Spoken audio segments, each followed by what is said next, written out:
Cette vidéo est réservée à la section berceau. Son caractère répétitif a une visée pédagogique pour leur éveil spirituel. Merci de les accompagner. Bonjour amis de la Bible, c'est Tonton Jim et aujourd'hui j'ai une histoire très spéciale pour vous. Elle s'intitule Daniel et les lions. Et notre verset à mémoriser est tiré de Daniel 6, verset 10. Daniel, 3 fois par jour, se mettait à genoux et priait. Regarde, c'est Daniel. C'est un homme très courageux. Il n'a peur de rien. C'est l'ami de Dieu.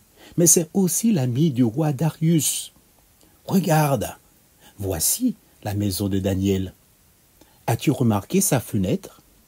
C'est là que Daniel prie 3 fois par jour. Daniel est un homme courageux. Chaque matin, Daniel parle à Dieu. Il lui dit, « Seigneur, je t'aime, tu es si bon envers moi. » Mais Daniel est en danger. Des hommes méchants veulent lui faire du mal. C'étaient les conseillers du roi. Ils dirent entre eux, demandons au roi de créer une loi qui interdit toute personne de prier un autre Dieu que le roi. Et si elle n'obéit pas, elle sera jetée dans la fosse aux lions. Alors ils allèrent voir le roi et lui dirent, « Ô roi, fais une loi qui interdit toute personne de prier un autre Dieu que toi. Et si elle n'obéit pas, elle sera jetée dans la fosse aux lions. » Le roi était content. « Cela me plaît énormément, dit le roi. Écrivez la loi, et je la signerai. » Mais Daniel était un homme courageux. Le matin, Daniel s'agenouille à sa fenêtre pour parler à Dieu. À midi aussi, Daniel prie. Le soir, Daniel, une fois de plus, prie à sa fenêtre. Daniel n'a pas peur de prier. Il prie 1, 2, 3 fois par jour. Cela ne plaisait pas aux conseillers du roi. « Allons le dire au roi, dirent-ils. Il sera bien obligé de jeter Daniel dans la fosse aux lions. » Ils allèrent voir le roi et lui dirent, « Daniel prie 3 fois par jour un autre Dieu que toi. Tu dois maintenant le jeter dans la fosse aux lions. » « Mais Daniel, c'est mon ami, dit le roi. Je ne veux pas lui faire du mal. Mais je dois obéir à la loi, n'est-ce pas? Certainement, son Dieu le protégera. » Alors les méchants hommes prennent Daniel et le jetèrent violemment dans la fosse aux lions. Les lions ont faim. Ils rugissent. Daniel n'a pas peur. Son ange gardien est là. L'ange ferme la gueule des lions et Daniel peut tranquillement s'endormir jusqu'au matin. « Debout, Daniel, c'est l'heure de prier, dit l'ange. Daniel prie Dieu. « Tendre Père, merci d'avoir envoyé ton ange. Merci d'avoir pris soin de moi. Je t'aime, Seigneur. Amen. » Alors le bon roi, qui n'avait pas dormi de la nuit, alla tôt le matin à la fosse aux lions pour voir si Daniel était toujours bien. « Daniel, ton Dieu t'a-t-il protégé? Les lions t'ont-ils fait du mal? »« Bien sûr que non, ô mon roi, dit Daniel. Mon Dieu a envoyé un ange pour fermer la gueule des lions. Dieu m'a sauvé. » En effet, Dieu envoya son ange pour prendre soin de Daniel. Il envoie aussi son ange pour prendre soin de chacun de nous. N'est-ce pas merveilleux? Alors, prions. Tendre Père, merci d'envoyer tes anges pour nous protéger. Je veux être ton ami et je veux parler avec toi comme Daniel. Au nom de Jésus, Amen. Rappelle-toi toujours, nous parlons à Dieu lorsque nous prions et nous pouvons le faire chaque jour.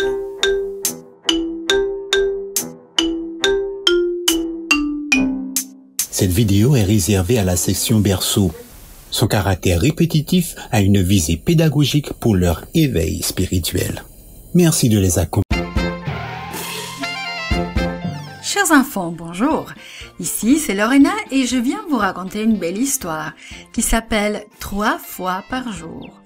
Notre verset mémorisé dit « Daniel priait et il louait son Dieu » et il se trouve dans Daniel 6, 10. Aujourd'hui, nous nous rappelons que lorsque nous prions, nous adorons Dieu. Dis-moi, aimes-tu parler à tes amis? Tu peux parler à Jésus comme à un ami, n'importe quand, n'importe où, sur toute chose et tout comme Daniel l'a fait. Darius, le nouveau roi, s'assit sur son trône, entouré de ses serviteurs. « Voici mes ordres, je vais diviser mon royaume en 120 parties. Chaque partie aura un prince pour m'aider à le gouverner, et il y aura 3 hommes en charge des princes. Daniel sera l'un d'eux. » Certains des princes que le roi avait choisis ne voulaient pas que Daniel occupe ce poste. « Créons-lui des ennuis, » se murmurèrent-ils secrètement. « Nous allons le prendre à faire quelque chose de mal, et nous le dirons au roi. » Mais ils eurent beau le surveiller de très près chaque jour, ils ne trouvèrent rien à redire de lui. « Les amis, j'ai un nouveau plan, » annonça l'un des princes. Il discuta avec les autres princes jaloux, et tous partirent ensuite vers le roi. « Longue vie au roi Darius, » dirent les princes, en s'inclinant très bas. « Nous pensons qu'il serait très bon pour toi de faire une nouvelle loi. Disons que pendant les 30 prochains jours, tout le monde ne devra prier que toi. Quiconque désobéit sera jeté dans la fosse aux lions. » Le roi Darius aimait beaucoup voir les gens se prosterner devant lui. Et le roi fit une loi. Elle ne pouvait être changée. Il était d'accord. Lorsque les princes quittèrent les palais, ils rirent méchamment. Daniel ne priera que son Dieu, c'est certain, certain, et nous pourrons l'arrêter. Tout le monde sait que Daniel prie 3 fois par jour, avec la fenêtre ouverte, toute grande. Les princes le surveillèrent. Bientôt, ils virent Daniel en train de prier. Pas le roi, non, mais son Dieu. Ils coururent chez le roi. « Daniel continue de prier son Dieu, » rapportèrent-ils. Alors le roi Darius réalisa que les princes lui avaient demandé de faire cette loi pour pouvoir se débarrasser de Daniel. Mais Darius aimait Daniel, et il avait fait cette loi. Il devait la garder. Daniel serait jeté dans la fosse aux lions. « Puisse ton Dieu, que tu sers sans cesse, te délivrer lui-même, » s'exclama le roi, tandis que les soldats l'amenaient. Toute la nuit, le pauvre roi s'inquiéta, et il ne mangea rien pendant le souper. Il ne voulut pas écouter de la musique, il ne s'endormit pas. Finalement, au lever du soleil le matin suivant, il s'habilla et courut jusqu'à la fosse aux lions. « Daniel, ton Dieu a-t-il pu te délivrer des lions ?» demanda-t-il. « Ô roi, vis éternellement, mon Dieu a envoyé son ange, et il a fermé la gueule des lions, » répondit Daniel. Le roi Darius sourit tandis que les soldats retiraient Daniel de la fosse aux lions. Il courut jusqu'à son palais et écrivit une lettre qui devrait être lue à tous les sujets de son royaume. Le Dieu de Daniel est le Dieu vivant. Ce Dieu peut délivrer et sauver les gens. Il a sauvé Daniel de la gueule des lions.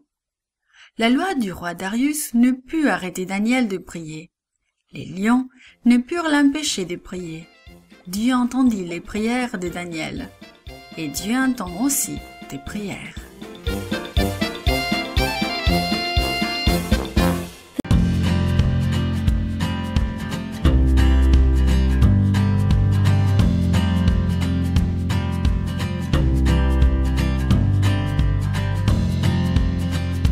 Bonjour, c'est Virginie. La leçon d'aujourd'hui a pour titre « Un jour de fête ».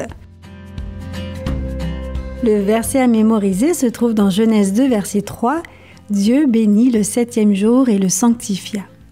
Les anniversaires de naissance sont amusants. As-tu déjà souhaité avoir plus d'un anniversaire par année? Quand Dieu a créé le monde, il créa un anniversaire qui serait célébré chaque semaine. Il appela cette journée le sabbat, et il veut que chaque semaine, nous fêtions ensemble son sabbat. Pendant 6 jours, Dieu avait été très occupé à créer le monde et tout ce qui s'y trouve. Depuis le soleil, la lune et les étoiles jusqu'à la petite fourmi et les minuscules créatures de la mer, tout était comme il l'avait planifié. Dieu regarda son œuvre et il vit que tout était très bon. Dieu garda le meilleur pour la fin. Il créa Adam et Ève le vendredi. Il ne restait plus désormais qu'une seule chose à créer, un événement spécial qui aiderait ce monde nouveau à se souvenir de lui comme de son Créateur. Un événement qui donnerait à Adam et Ève du temps pour connaître Dieu. Dieu sourit de plaisir. Le 7e jour, Dieu se reposa et passa du temps avec Adam et Ève. Il appela le 7e jour le sabbat et le bénit. Le premier sabbat, Adam et Ève passèrent la journée avec Dieu. Quelle journée mémorable! Ils parlèrent du monde merveilleux que Dieu avait fait. Ils marchèrent dans le jardin, admirant la beauté des plantes et des animaux. Ce fut une journée dont ils n'auraient pas voulu voir la fin. Passer du temps avec Dieu était une chose si merveilleuse. Dieu leur expliqua que chaque semaine, ils pourraient jouir d'une journée spéciale avec lui. Bien sûr, ils auraient le plaisir de passer un moment avec lui chaque jour. Mais pendant la semaine, ils seraient très occupés à veiller sur ce nouveau monde. Par contre, le sabbat venu, Adam et Ève pourraient se reposer de leur travail et profiter d'une journée spéciale avec Dieu. Adam et Ève étaient enthousiasmés par l'idée d'une journée au cours de laquelle ils pourraient explorer en compagnie de Dieu les merveilleuses choses qu'il avait créées. Ils avaient tant de questions à lui poser. Plus tard, Adam et Ève désobéirent à Dieu et ils furent chassés de leur jardin. Ils commencèrent à comprendre l'horreur de leur faute. Adam devait travailler plus dur pour prendre soin des plantes et des animaux. Les choses commencèrent à mourir. Le sabbat devint un moment à passer avec Dieu en mettant de côté leurs préoccupations quotidiennes. Dieu prit le temps d'expliquer à Adam et Ève son plan pour délivrer le monde du péché. Il expliqua que le sabbat était un élément important de ce plan.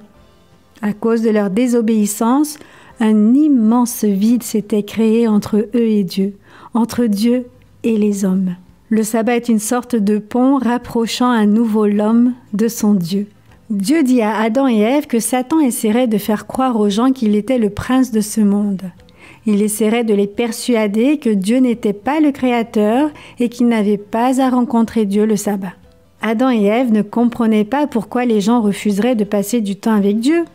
Dieu leur dit qu'il y aurait toujours un petit groupe de fidèles qui se souviendraient de garder le sabbat comme un jour particulier. Mais merveille des merveilles, lorsque la terre sera recréée, quand elle sera toute nouvelle, tout le monde adorera ensemble le jour du sabbat. Et nous verrons de nouveau Dieu face à face.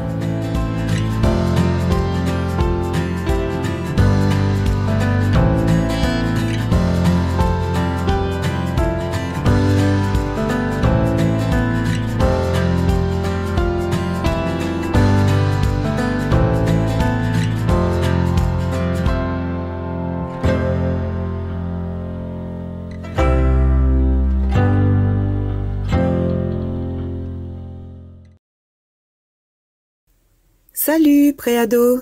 Nous voici pour une nouvelle mise au point avec la parole de Dieu. Dis-moi, t'es-tu déjà retrouvé dans le noir complet pendant une panne d'électricité? Comment t'y sentais-tu?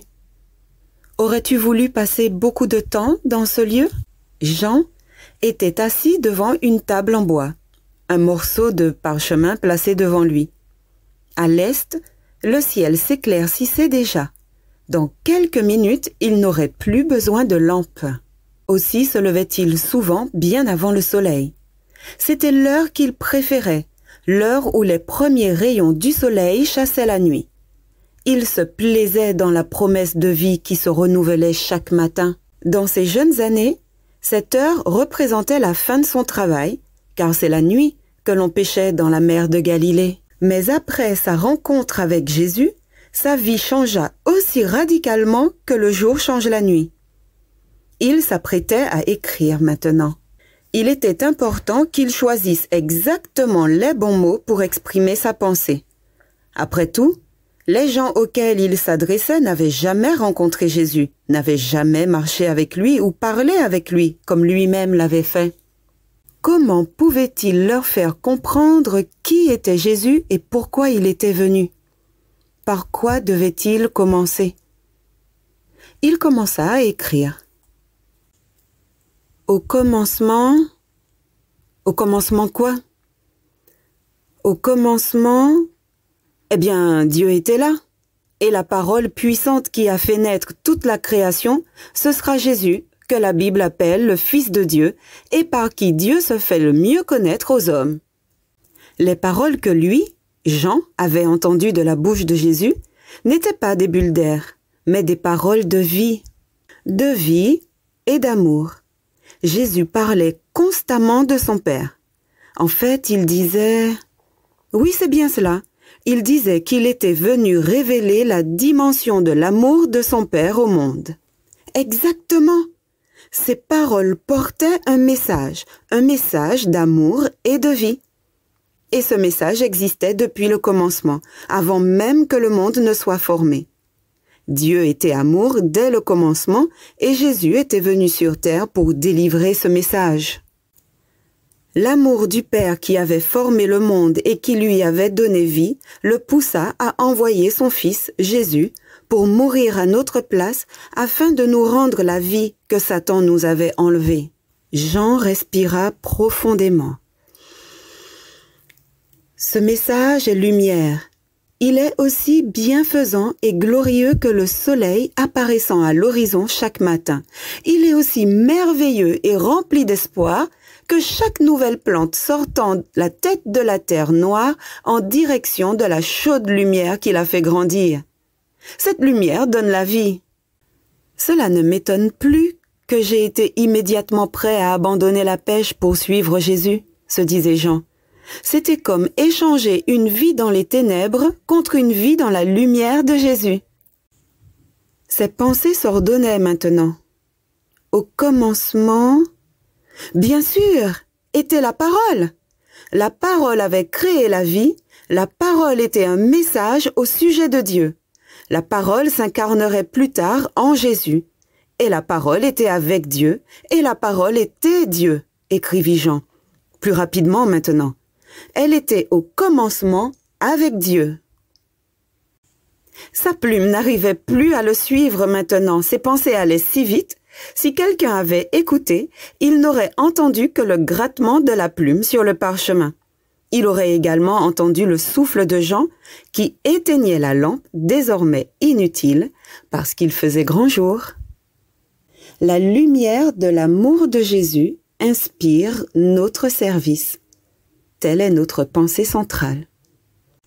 Dans la Bible, Paul écrit aux Romains, et à nous aussi, « Mais nous avons des dons différents, selon la grâce qui nous a été accordée, si c'est la prophétie, que ce soit en accord avec la foi. » Je t'invite à prier avec moi. Merci Seigneur, d'avoir envoyé la parole dans ce monde. Jésus est la parole. Il est aussi la lumière. Aide-nous à comprendre sa volonté dans notre vie. Aide-nous à être nous aussi une lumière là où nous sommes. Nous voulons partager notre connaissance de Jésus avec quelqu'un qui a besoin de le connaître. Merci de nous guider, Seigneur. Amen. À bientôt, Préado, pour une autre mise au point avec la parole de Dieu.